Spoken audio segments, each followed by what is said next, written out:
We have a choice.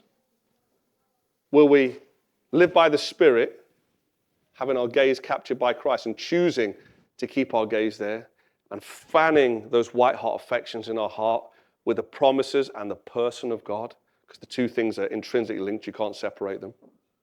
Or will we live by what satisfies us in the moment?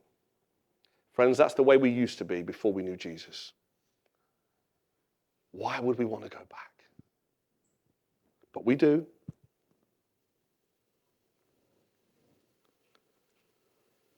And so I think often when we end up getting the second option, and friends, we live there far more than we want to be honest about. At an extremity, we go, I know what God says, and actually I either don't care, or I'll presume on his grace and kindness, for God has to forgive me anyway, doesn't he? Because he's really good, so therefore we have to let this one go. I'm not sure we say those things out loud, but what flows out the motivation can lead us there. Or, I think this is more common, I'll do it, but through gritted teeth. I don't want to do it, but I'm going to do it because I have to. But we put that wonderful, pious Christian smile on when we come to church, so no one would know that we're doing it through gritted teeth, but all the time it's gritted teeth. Friends, there is a responsibility in this freedom that we have. And what we will choose moment by moment, day by day, matters.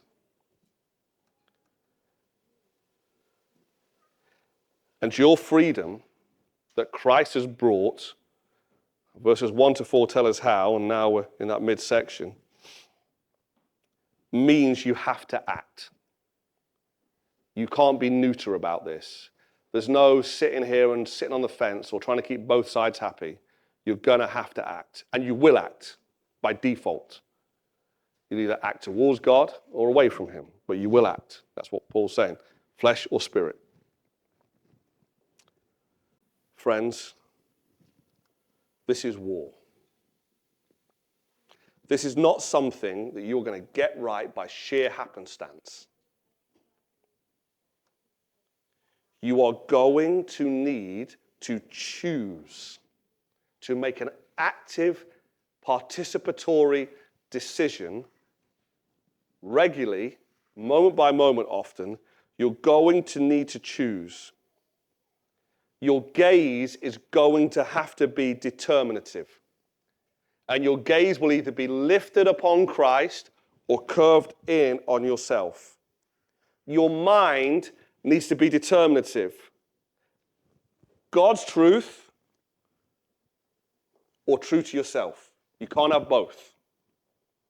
The decisions you make will fuel how your heart's affections either run for God or for yourself. And this will affect your will and what you do in deed and in act. It will affect it. It's unavoidable. That's why the rally call is here in Romans 8. It's unavoidable. You've got to make decisions. Now, the decisions empowered by the Spirit, but you have freedom of choice. And you need to choose. And no matter where you are today, these choices, this decision to look up or look in, will be tested again and again and again. And the choices you make today will help or hinder you when the test comes, when sin and temptation rages, when sin comes along and lies to you, and it does so by over-promising, when it says to you, if you just watch that inappropriate thing on the internet, you'll feel less stressed. After all, it's not fornication or adultery. You'll be fine, mate. Or it comes along and says, you could do with a few more quid. Why not just not declare that income on your tax return and put it in cash in your back pocket? And then you'll be happy. And you know what? Even that extra money, you could give a little bit more to the church. Sin's lie. Sin's lie, it comes in. Or the lie of sin comes along, it overpromises. If you tell someone about someone else of what they've done, well, that'll bring you into this little circle that apparently exists that doesn't. And you'll be popular. Or the lie that sin tells you and overpromises that your sofa is so comfortable and you're just so weary and you've earned just a night off. You don't need to gather and pray. After all, God can hear you anywhere. Isn't that what the Bible teaches you? He can hear you pray on your own. It lies to you and overpromises. Or it comes to you and says, your boss didn't give you what you wanted, so why bother helping them out? No one appreciates you anyway. Just be like everybody else. Lies to you.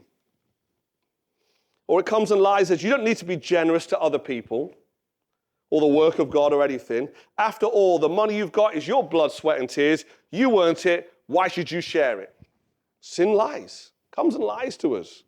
It overpromises that if we do these things, we'll be happier. It's making us curve in on ourselves. It's impossible. But here's the thing with sin. It always underdelivers.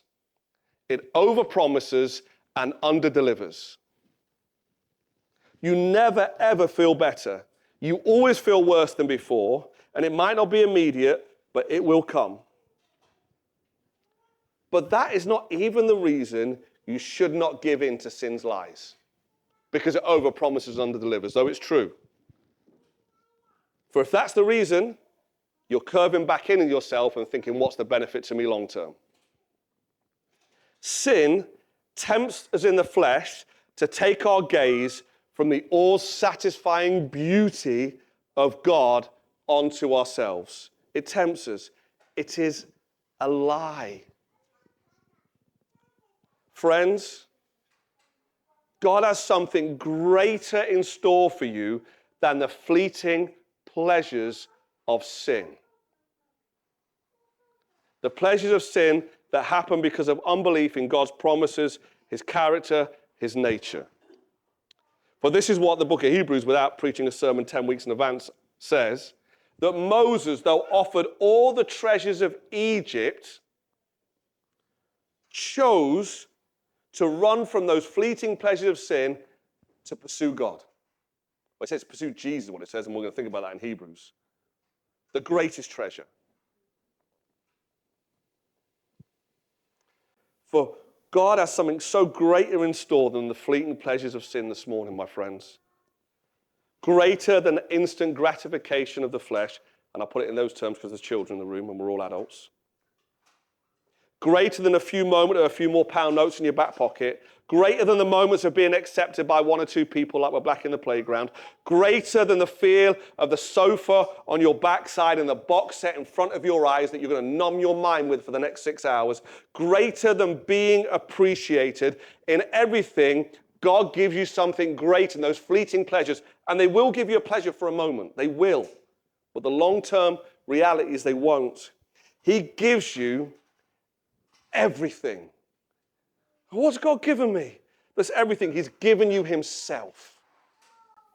There's no greater gift that God could give to you than himself. For there is no higher treasure in the whole of creation. There's nothing of greater value. There's nothing comparable in beauty and greatness and power and majesty and sovereignty and holiness. There's nothing.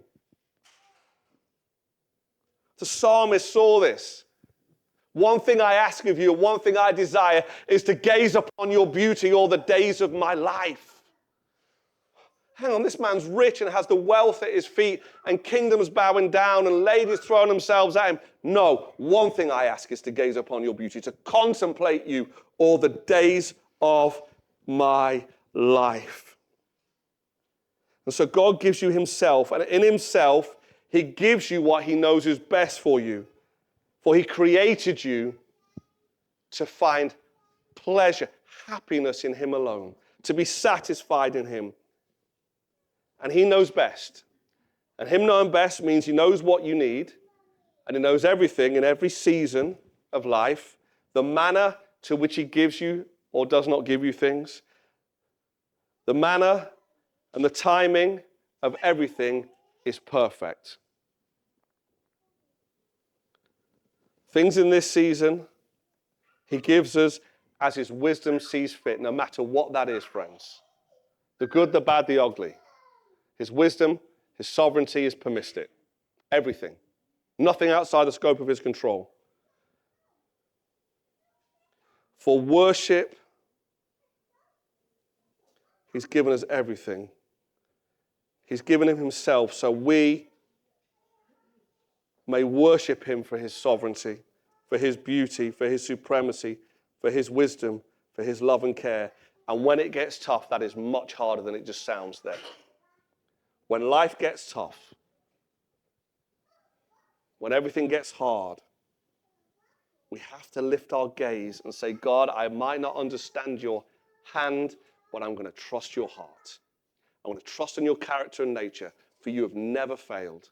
And to whom else could I go? For you have the words of eternal life. Friends, and this is where the war happens.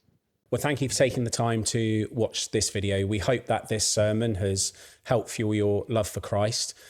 First and foremost, if you happen to live in the area, we would love to see you in person here at 27A Morley Road. If you live out of the area, our deepest desire for you is that you would engage with a local sound biblical church and get involved with the life of that church.